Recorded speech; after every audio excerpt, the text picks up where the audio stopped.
तो ये अमेरिकन जो प्रेसिडेंट हैं उनमें मुझको चाचा चौधरी के सारे नेगेटिव गुण दिखते हैं। उनको एक चौधराहट सवार हो गई है। अब खड़गे साहब कल कह रहे थे मेरा स्पीच खत्म होते होते 30वीं बार बोल देगा, अखबार में छपने से पहले 30वीं बार बोल गया वो व्यक्ति, और अभी कोई गारंटी नहीं है, मैं बैठूंगा बाहर जाऊंगा सुना कि 32 बार बोल चुके हैं अब तक।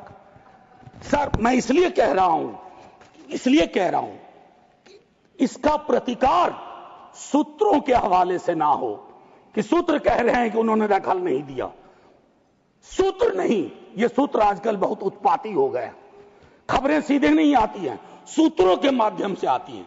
तो मैं आग्रह करूंगा, प्रतिकार के लिए मैंने एक प्रपोजल रखा हुआ है, I will come to that. लेकिन मैं एक चीज और कह करके, डिप्लोमेसी ट्रायल बैलून भी ना हो सर अभी तो। और एक और चीज सर, डिप्लोमेसी के संदर्भ में सर, इतनी मित्र विहीनता इस देश की कभी नहीं रही। आपने गुडविल मिशन पूरी दुनिया में भेजा, बहुत अच्छा निर्णय था। इस रेजिम में पहली बार इस तरह का मिशन हुआ था। ऐसे मिशन लगातार भेजिए, कॉन्फ्लिक्ट टाइम और नो कॉन्फ्लिक्ट टाइम, लेकिन ऐसे गुडविल मिशन अपने देश में भी भेजिए जहां एक कर्नल को सिर्फ उसके नाम सरनेम की वजह से एक मंत्री अपशब्द अशोभनीय टिप्पणियां करता है। तो गुडविल मिशन तो इस देश को चाहिए। हमारा गुडविल इस देश में हमने खत्म कर दिया है। और मैं एक चीज कहना चाहूंगा कि एक शेर है बड़ा मशहूर, वतन की पासवानी जानो ईमान से भी अफजल है।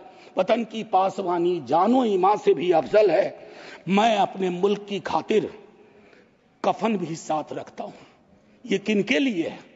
जिनको संदेह की दृष्टि से देखा जाता है कि भारत के लिए प्रेम है कि नहीं है, वगैरह वगैरह।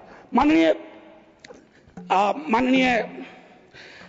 सभापति महोदय, मैं सिर्फ एक आग्रह करूंगा, चूंकि कल की प्रोसीडिंग मैंने लोकसभा की भी देखी, मुझे दुख हुआ कि इस पीड़ा ऑपरेशन सिंदूर, जिसमें सेना के शौर्य को पूरा सदन सलाम कर चुका है, लेकिन जो विसंगतियां सेना ने इंगित की समय समय पर, जिसमें पॉलिटिकल डिसीजन का बहुत बड़ा कंट्रीब्यूशन था, उसको रेटोरिकल अंदाज से, रेटोरिक से कवर नहीं किया जा सकता है।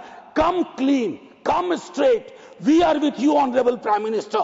So I propose from this House a resolution, finally a resolution. This House unilaterally condemns the repeated statement of American President Donald Trump and find him the